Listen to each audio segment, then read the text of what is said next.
Hi, and welcome to If These Heels Could Talk. I'm JoyGenea with Solutions by JoyGenea. And I'm Michelle with Bad Cat Digital, and I started yawning as JoyGenea was hitting record. I couldn't save us. You couldn't stop it. It's okay. It's okay. If that's the worst of our moments, right? It's been a good morning. It's nice. I know. It's been a really good morning. I told you about the drive-thru. Yes. Came in second, out first. I'm so excited about it. She got her coffee and her sounds really dumb. No. But you know what? Like, petty stuff can actually set your day off in a bad way. It can. So why can't petty stuff set your day off in a positive way? It's all like, why can't we it's see? Life, honey. It's all perspective. Why can't we see? Yes, I beat the minivan to the drive-thru window. Yes. As a win. Yes. And like the first win of the day, you know, like considering because we have busy days. When the day happens and the minivan beats me to the drive-thru window, I'm like, oh, it's going to be a crap day. Mm-hmm. Why can't I do it the other way? So speaking of perspectives, are you transitioning to our topic? Segue over to our topic. Ooh, I know. Segue transition, which is right over to a book that we both took in. We're going to do some book reviews this year, and this book was quite enlightening. Like the barn burner. Yes, it was called Bad Blood by John. I'll let you say his last name. Carreyrou. I like Carreyrou. Carreyrou. I've never seen it. I've never heard it said out loud. I've only read it, so you can correct in the comments. And then Wall Street Journal journalist, and but he compiled his stuff and he wrote about a very interesting woman and her Theranos. Yes, he did. Yes. So Elizabeth Theranos. Mm-hmm. The whole if you've been watching the news, I think she was actually just sentenced not too long ago. Yeah, like so spoiler alert, we're giving away the ending. Oh yeah. The ending is given away before the ending is given away before the book, because the book came out after the court case started. Elizabeth Holmes, the CEO and founder of Theranos, which is was a supposedly a medical technology company that was working on a microfluidics, the whole point. Let's just start here. The whole premise was the ability to have a small, discrete, probably wearable device that could test for a huge number of conditions and issues in the human body with a single drop of blood, and or a very small amount of blood, and simultaneously test and communicate with a through the Internet of Things with a kind of a core server space that could then compare test results. They were also talking about medication compliance, testing for medication compliance. Oh, yeah. People have enough of that. So we're not just talking about, stick a pin, get a blood sugar reading. We're talking about, which is what like insulin monitors do and things like that. Mm-hmm. We're talking about taking that concept and turning it into a way to test for hundreds. Her goal when she first started was basically anything, to test for basically anything in a bloodborne way. And that was the goal. That was the entire goal. And I have to say it at the beginning, as we were reading the book and she's getting started, and she's at Stanford and she decides to leave school because she has this idea. Right. And she wants to pursue it and she's very passionate about it. And that aspect of it reminded me of a lot of startup books I've read. Yep. The passion is very similar, the energy, and knowing what we do now, in particular about startups from all of these years, is the fact that the initial concept and what is actually able to be brought to market are wildly different. But you have to start with a big idea, because it's going, and the big idea often sounds impossible, audacious, beyond our reach. The big idea, that's the whole point. And when we think about, if we separate ourselves from what we know of this situation, from what we know of what happened with with Miss Holmes, and what we know about Theranos, we separate ourselves from this and look at the situation. Culturally, we revere this. We treat like people who represent, who physically manifest or represent innovation to this level are are stars in our culture. Yeah. When you think about it, you think about, and they're not, pop culture, like how we treat pop culture stars, but they're stars in our professional culture. Yes. So this is how we talk about Steve Jobs. This is how we talk about Elon Musk. This is how we talk, well, maybe not anymore, but this is how we talk about this, but that's the point, right? Yeah. The point is that we put people up on these pedestals and throw around words like genius and innovator and disruptor and this is how people were talking about Mark Zuckerberg. This is how people were talking about like these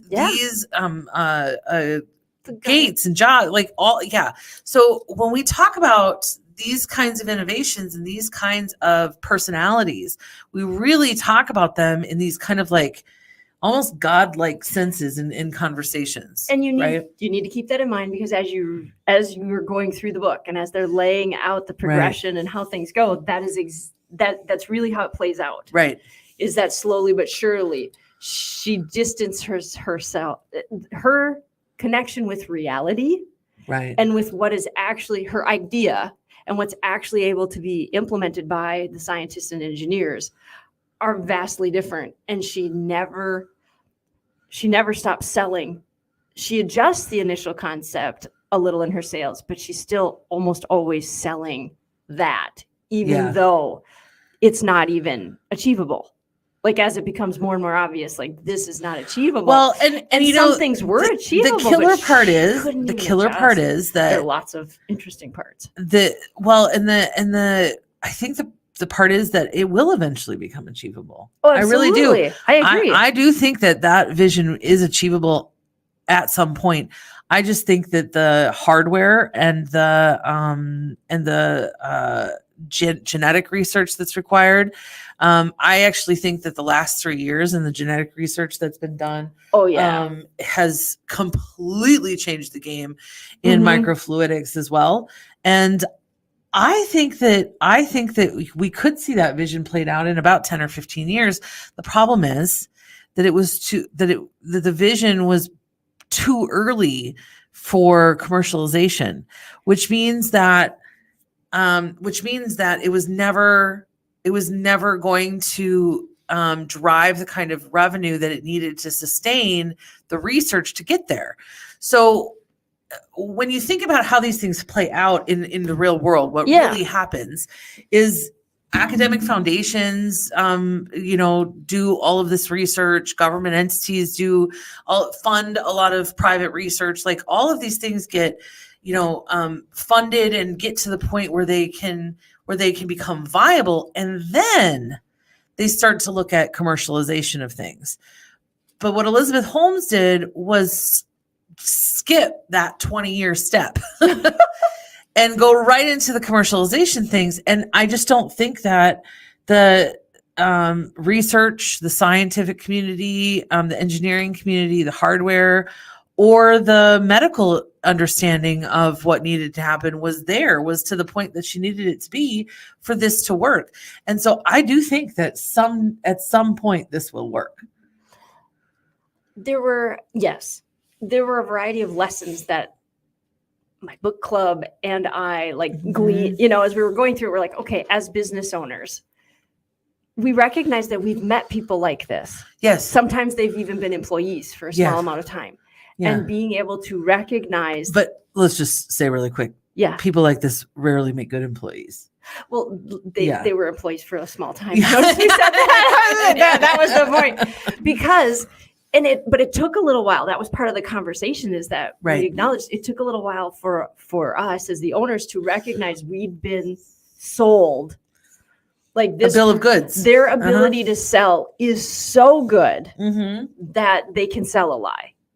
Yeah. Lie, like and a deep lie, like multiple layers of lie. To themselves even. Yes. So they're not selling you. And people have to understand that a real sociopath, a really good narcissist, isn't lying to you. No. They're really telling you what they believe, and it might be delusional. And you have to be able to decipher that part of it. Yeah. And that's part of what I thought happened for the board of Theranos and so forth. She was such a good salesperson. She wasn't lying to them per se. She was really, when things came at her, she just shifted her perspective, and that was her world. Yeah. And there wasn't space for any other data. But she was not sharing any of that data. Well, and that's the part. And that's the part that creates the legal implications. Yes. So the legal implications come about not because of what she said, but Correct. because of what she showed them. Yes. Because she only showed them the things that supported what she said. Correct.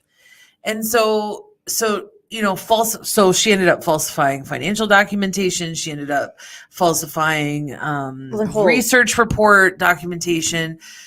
She ended up, so it's a combination of what she sold them and what she told them with what she showed them. That was rhymed. Nice. That feels like it was a rhyming moment. But at the same time, like we also, as I'm reading this book and I've watched there's documentary on Hulu. I think I haven't watched that yet. I think it's called, hang on a second. It's called something. It's called The Dropout. And Apple Plus has a documentary that's named for the book, The Bad Blood. As I'm watching these things, I'm thinking to myself, don't we as receivers of this information have some culpability? Don't we, as people who are playing with gigantic sums of money with stars in our eyes, when you think about a board of people who have, this was A-list people on her board. Yeah, I mean, they were, and they're all. There was nobody in the medical field, right? And everybody pointed that out. They're like, and so nobody with a medical background. So there, but there were people who were so smart in business and so astute, and they didn't ask why there was nobody with a medical background on that board. Right, like those flags didn't go off for them. So, but as I'm reading the book, I am saying that when the flags went off, there was active campaign and almost ostracization, almost some abuse punishment. Oh, gaslighting is throughout. Like when you read this book, we all acknowledge for people that do start asking questions and start to kind of try and puncture the balloon early. Mm-hmm. There was a lot of, but I gotta wonder. Yeah. What? Okay. Yeah. Imagine, because I'm trying to say this in a way that's not like shaming or blaming people that were kind of taken in. Yeah. And at the same time, like where is that responsibility, right? So like I'm thinking about if you're in the audience at a magic show and there's something happening up on stage, and you might not know exactly what it is, but you know that woman did not actually get cut in half and put back together again, because that is an immutable fact. Right. That right there is a fact. Mm-hmm. At what point do you have culpability for starting to believe that she really did get cut in half and put back together again? The stars, the lights, the whatever, like the whole point of a magic show is to take that emotional ride. The whole point of the magic show is to be entertained, right? The whole point is to suspend disbelief. But I've gone to an entertainment with an expectation. Right. Being a board member. But that's my point. My point is that I go into a magic show with the expectation of being entertained. Right. So I go into the magic show allowing that to happen because that's my expectation. But my expectation in business is not that. My expectation in business is to stick to that immutable fact. And if something dazzles me, I have a responsibility to figure out what it is that dazzles me so that I can understand my dazzlement. I don't necessarily need to understand what happened. Mm-hmm. I need to understand why I'm dazzled. Why you're believing it. And why I'm suspending disbelief for it. That's my responsibility. Do you see what I'm saying? I do. I see what you're saying. How I interpreted that is a really, really good, I believe, a really, really good con artist is really, really good at what they do. Yeah. And I would say that she was at the top of her game as far as the con artist. So, well, I mean, the secret of the con is to believe the con, right? Right. Like, so she was at the top of that. I also know another really great book that I reference often is Give and Take. Right. Yeah. There are givers and takers. And she was beyond a taker. And she could, and because of that, her ability to seek out and acquire such givers, people that are going to lean into the belief more, are going to be better victims. That's how perpetrators work. I mean, they can smell the people, they know the people, and they take advantage of the people. Yeah. And so I give more benefit of the doubt to the fact that some of it's just chemistry. Like she plays a certain game and they play a certain game, and she recognized and knew a lot of those faults and could take advantage of them. And yet you and I both know. I hear you. Yep, I agree with you. And I definitely would, especially when you're using exactly the language that should be used, but the same language we use for abuse victims, the same language we use for abuse survivors, I should say, the same language we use for that interpersonal. That's what it is. It's a con. And you and I both know that business is about building a bandwagon. And when you build a bandwagon, everybody wants to be on it. Mm-hmm. And when you do your best to prevent people from jumping off publicly, then you get to build that bandwagon for a long time. And whether or not, and opportunities open the door, doors open with a bandwagon that don't open if you don't have one. Yes. So you build a brand, or you build this concept, so that people will want to do business with you, so that you can work less hard when it comes to partnerships or sales or whatever. Right. That's what marketing is. I mean, at the base level, that's what marketing is. Yeah. Building a bandwagon, right? There's gotta be some responsibility from other people who also know how to do that. Yeah. Because she didn't just con people, she con people. Oh, I know. Like, she was pro. Well, but so were they. Yeah. But they'd never seen anything as good as her. I don't know. I really don't. I think here's why I'm bringing this up. Yeah. I think that we don't want to be fooled. I think that we fool ourselves. Yeah, no. It's not an. Oh, I think that we fool ourselves because we think we can't be fooled. And I don't think I will add to that. I think we don't think we can be fooled. And once we maybe have identified that something like that's happening, we don't want other people to know. And we don't want to maybe admit it to ourselves. Right. We don't want to know that we've been conned. So people would stay. And that's horrible. That's where I'm getting at. Yes. I'm not getting at the original con or the original scam or the original thing. At some point, a responsible business person knows what the heck's going on. Yeah. And if that person stayed on that board because they were ashamed, or they didn't want to admit that they had fallen in, or they didn't want to admit that it wasn't working. Who's got attorneys badgering his grandson at his house. Like, that was an unbelievable, that's a chunk of the book near the end that's so worth reading, because my jaw was dropped. I'm just like, are you serious? I'm like, this is bad. This is bad. This is dark and this corners. is what I'm saying is, at what point does, I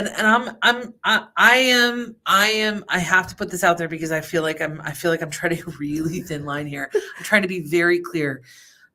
I do not think that an abuse survivor deserved it. Oh God, no. I don't think that I am an abuse survivor. I don't think that I deserve that. I don't think that that's something that should have happened.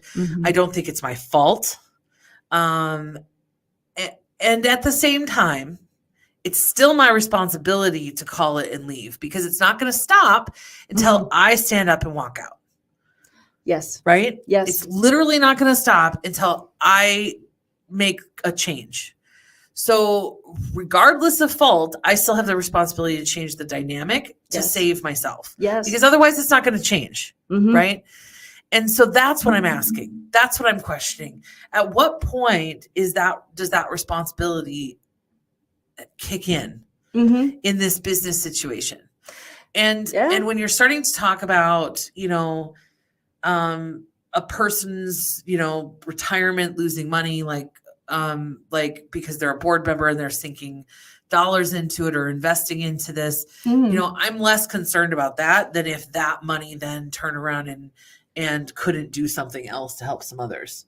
Right. Yeah. Or if that investment hurt other people, that's where I start to think about all of the careers, because she went through people at this company like mad, man. It was not a stable, loving positive culture environment. No. She went through people like Matt. And so I think about all the people who have Theranos on their resume. Yeah. And whether or not they can explain that. If they left it on there, did they take it off? Like, I think about like that fallout. Like, I'm not overly concerned. I'm also you brought that up. I'm very concerned about the people, particularly in Arizona, where she was able to implement. I mean, people's lives. Yeah. They can't even calculate how many people died. Right. From her technology, broken technology that was implemented. Like, they don't know. And I don't think they fully want to even quantify it. Like, I mean, one of the things we learned during COVID is trying to track that kind of stuff down is really a logistical nightmare. Hard. Yeah. They've chosen to only take it so far, enough to know that it was definitely detrimental to people's health in multiple ways. They've been able to prove that, or she would not have been convicted in the ways that she was. I have one additional question. What was she sentenced to? Like 8 years or something? Only 2? She's good. How did she only get 2 years? She got money, honey. Here's another question. Shouldn't anymore. Influence by others. So she starts this company. Then she meets this man. And then she brings that man into the company, is having a relationship with him, but he's also becomes the second in command. Okay. And this person she brought in is a million times more toxic than she was. So they feed off of each other. It's very interesting. Yeah, they do feed off of each other. They feed off of each other. So which one is more, we wanted to assign blame to this guy. His name was Sonny. I'll go that far with it. But yeah. And yet I was like, she runs the company. She brought him in. He didn't hide his behavior. She sicked him on people routinely. It was like, you handle this. Yeah. Like, this is your responsibility. And it really, boy, that was interesting. It kind of struck me as like two people that kind of make each other worse. We all know people like that on a variety of levels. Yeah. Where, they're each destructive personalities, and it feels like when they get together, it just doesn't double the destruction. It almost like exponentially increases. Yes. Like they're having a destruction child. Because you can just, as you're reading the book, you can just see where all of a sudden this element gets added, and it's just like boom. And all of a sudden it goes from being toxic to nuclear. Yeah.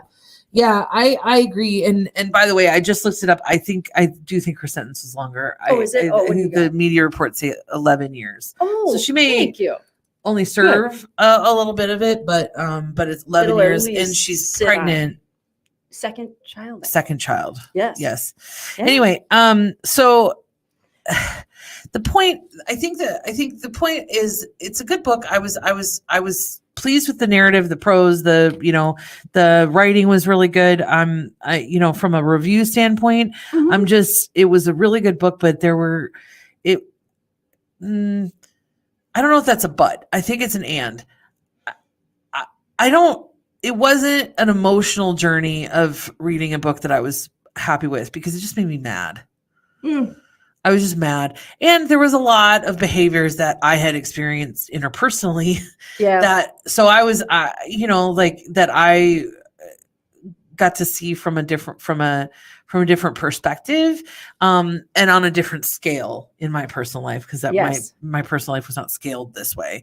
But the concepts and I think about early conversations with my ex and how he used to talk about changing the world and disrupting industries and being an innovator. And he craved that kind of attention. cultural attention, like we give. Yeah. That kind of, it's almost like a universal professional approval rating. Yeah, that's doesn't it feel like that? Yep. It feels like this hero worship of. Oh yeah. And so, I had a unique experience in this because I also watched Glass Onion. Oh yeah. At the end, as I was finishing this up. Did you watch this yet? Yeah. Okay, so this is a real spoiler alert. Because Glass Onion is a murder mystery, and we're not going to give anything away. No. But one of the central themes of Glass Onion as a movie, which is a Rian Johnson movie like Knives Out. It's part of the Knives Out series. It's a series, but because Benoit Blanc is in it, but not it's serious the way that Agatha Christie movies are serious. All the characters. 007. Yeah. But the one does. So the central antagonist, I guess you would say, of Glass Onion is a tech genius type. And I say type and with the word genius because he uses malapropisms and incorrect language throughout the whole movie. And it's completely obvious by probably, I would say 45 minutes that he's all hype and no brain. And so I just think about that when I think about this. Oh yeah. All hype. Yep. No substance. And so for our culture to kind of hero worship that, I'm struggling with that a little bit. I found it. So some of the takeaways I took from it and why I thought it was valuable and might be valuable for other people to at least listen to it or read it or, get the cliff notes of it was just, there are these people and we do behave in that manner. Yeah. And it reminded me to check that. Yeah. Parts of people might be admirable. Absolutely. No one is perfect. No one is perfect. Nobody is infallible. Right. We are all just human trying to move ourselves forward. And I would like to live most of my life not getting too close to humans like her. Right. Like that's just not valuable to me. And so I was kind of taking I'm like, where were the parts? One of the things that I was looking at throughout and highlighting, I'm like, where are the parts where there were really loud red flags? Right. That people blatantly ignored. Yeah. Because it is easy in life when you're too close to something. Yeah. To not see those red flags, but people on the peripheral may give you hints and so forth, and you need to hear them. I think that from my own interpersonal experience of being in an abusive situation, to me the biggest flag is what it does to the other relationships in your life. Yeah. If you are sacrificing relationships that are valuable to you or a priority to you, mm-hmm. for a relationship that is more important to you. So it could be business relationships, it could be interpersonal relationships, but one of the things that abusers do is actively try to separate you from others. Mm-hmm. And so in professional situations, that might look like, here's a list of former employees that you're not allowed to talk to, or a list of businesses that you're not allowed to patronize because we don't do business with them. There's certain rules when people leave the company, right? Like if somebody leaves, you can't, like if you have a work friend and they leave, even if they leave voluntarily, you're not allowed to talk to that person anymore. You shouldn't be hanging out with them on social media. That's there's something really unhealthy about that. And in interpersonal abuse situations, it looks like isolating people from their friends and then isolating people from their family of origin. Mm-hmm. Like it starts with friends and then it goes to best friends and then it goes to like your parents and your siblings and your family of origin. And so if you can see that early, mm-hmm. That's a series of red flags that I think have a connection to. Yeah. And a connection to this. I think about this kind of hero worship thing. And there's some people locally that have that kind of benefit from that. It's one of those things that I think if you actually look down somebody's resume and you see, 3-4 businesses that have not succeeded or met or lived up to that, even that person's expectations. Like it's mm-hmm. not outside expectations, but that person's expectations, or organizations that have, let that person go or whatever. And then they're still out in the community doing talks mm-hmm. about leadership values mm-hmm. and stuff like that. It's like, at some point we have to puncture this balloon and say, but it didn't work for you. What can you talk about why it didn't work for you? Because let's have a real conversation here, mm-hmm. because all of these things that you're saying are great. And I hear all of these things that you're saying, but it didn't work for you. So let's talk about that, because I could really learn something from that. Yeah. And that's not really what we do. In a small community, that if I hang my dirty laundry, if I make myself that vulnerable, I don't know that people believe they can come back from that, or that the stink will ever get off of them. Because of the judgment from, I can totally see it in small towns. Yeah. I was talking with another local entrepreneur. Yes. And we were talking about, kind of that core fear about our businesses failing. Yeah. And she said, I would move. I would move. Yeah. I couldn't stay. It would be too shameful, too embarrassing. Mm-hmm. I couldn't stay. And I started thinking about that. I really did. Yeah. Would I actually move? Mm-hmm. Would I actually leave?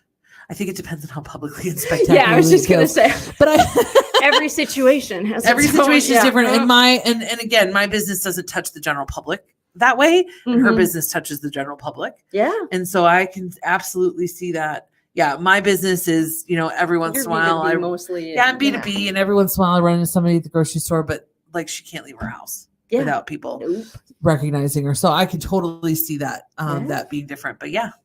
So thank you for joining us today about bad blood. We encourage you to, maybe learn a little bit more, do some Googling. What's our next? We didn't prepare this question. Yeah. What's our next book? Is it the tractor one? Yeah, we're doing a tractor book. Okay. So I went and bought this book. It's about the history of John Deere. It's called The Tractor Wars. Oh, it's bigger than that. It's actually the history of all three of the biggest companies. All three of the biggest companies. I've been listening. Yeah. It's quite interesting. So I walk into a bookstore and ask for this book called The Tractor Wars.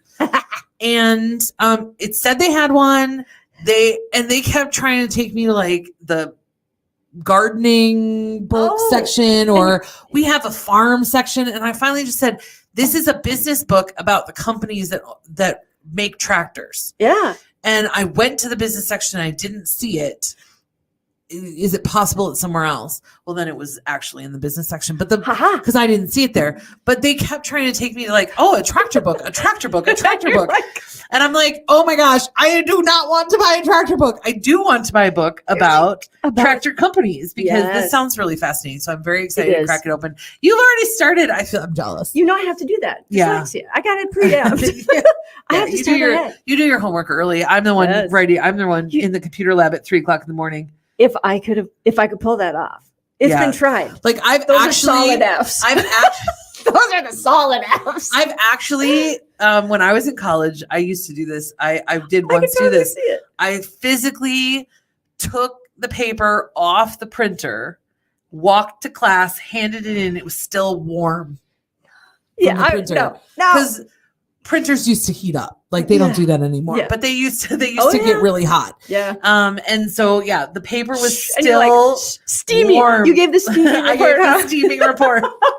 It was a steaming pile, but I got a B. So. Of course. And I probably spent 3 nights grilling, working it, so forth, and got the D-. And got that back and just looked at people like, why is there not 2 grades on here? D, because you just didn't quite hit it. And A, because you worked so hard. You know what? Let's talk about that sometime. I think that's an excellent idea. See, you'll have to reward effort and not results. It'd be very helpful. Because I would have failed school so hard. That's just it. I would have enjoyed seeing your F and effort and mine. It would have been a shared experience then. This is your genetic A. Yeah. And this is your effort F. Yeah. It's like, but we thank you. Keep coming back. We'll see you tomorrow. Yeah. School worked for me, but life worked for you. So I figured it out. All right. Well, thank you, everybody. This has been a great episode of it. I don't know. You'll judge if this was a great episode of These Heels Can Talk, but I had fun. So thank you so much for joining us. We hope you learned something, and go grab Bad Blood. I think there's some really, really interesting concepts, discussions, lessons, and I think your history will bring something to it for you.